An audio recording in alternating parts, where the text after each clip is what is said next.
There are certain images, certain ideas that just completely change how you see everything.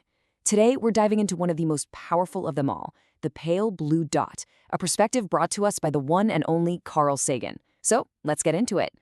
So picture this. It's 1990. The Voyager 1 spacecraft is way out there, billions of miles away, and it turns its camera around for one last look back home. What it captured was just this tiny, pale blue point of light.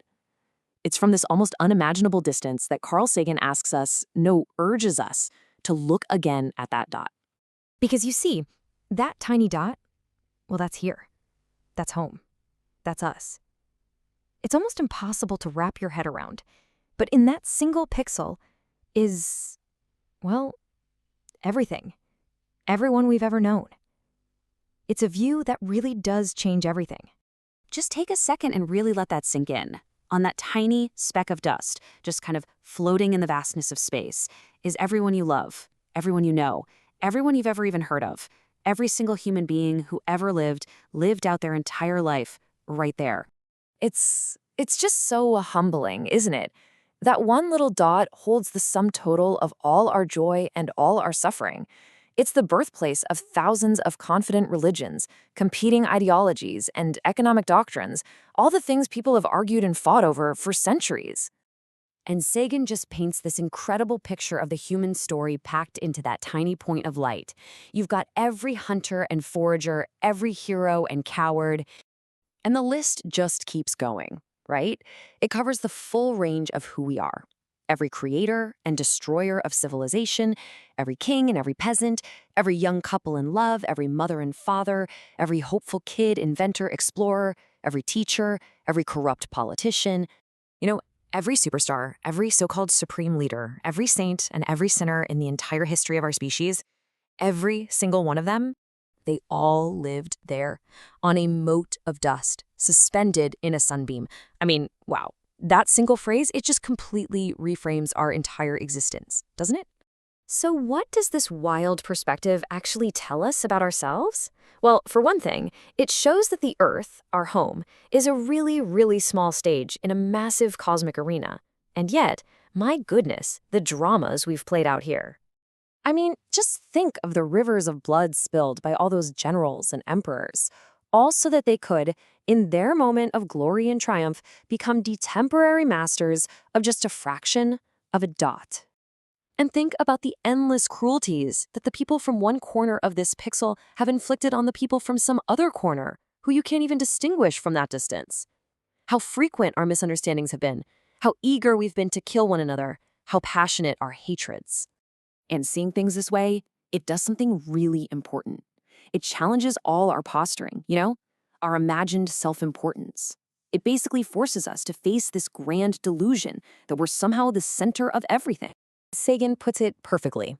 Our posturings, this delusion that we have some kind of privileged position in the universe, they are fundamentally challenged by this point of pale light. Our planet is just this lonely little speck in the great enveloping cosmic dark. And that leads to a really big, really important question that just hangs in the air when you look at that photo. In our obscurity and all this vastness, is there any chance that help is going to come from somewhere else to save us? The image, and the hard truth that comes with it, gives a pretty stark answer. There is no hint that help will come from elsewhere to save us from ourselves. The bottom line is, we are on our own. Okay, so if we're on our own, what does that actually mean for us? Well, the reality, at least for now, is pretty simple. This dot, it's our only home. And let's be absolutely clear on this. As far as we know, the Earth is the only world that has life. There is literally nowhere else, at least not in the near future, where our species could go. Sagan makes this really critical distinction for our time. We might be able to visit other places, sure, but settling them? That's a whole other ballgame. So, visit? Yes. Settle? Not yet. So, the conclusion is pretty much inescapable. Like it or not, for the moment, the Earth is where we make our stand. That's not just a fact. It's a declaration of our current situation and our responsibility. And all of this brings us to the final and maybe most profound lesson of the pale blue dot. It's a lesson in humility, for sure, but also a lesson in responsibility. This is the real takeaway from this whole cosmic point of view. You know, people have always said that astronomy is a humbling and character-building experience. And honestly, this single image might be the ultimate proof of that idea. I mean, really, there's probably no better demonstration of the sheer folly of our arrogance, of our human conceits, than this distant image of our tiny little world. And so we land here on Sagan's final thought. He says, "To me, it underscores our responsibility to deal more kindly with one another and to preserve and cherish the pale blue dot, the only home we've ever known." And that message, man, it's just as urgent and as true today as it ever was. It's a reminder we all need to carry with us.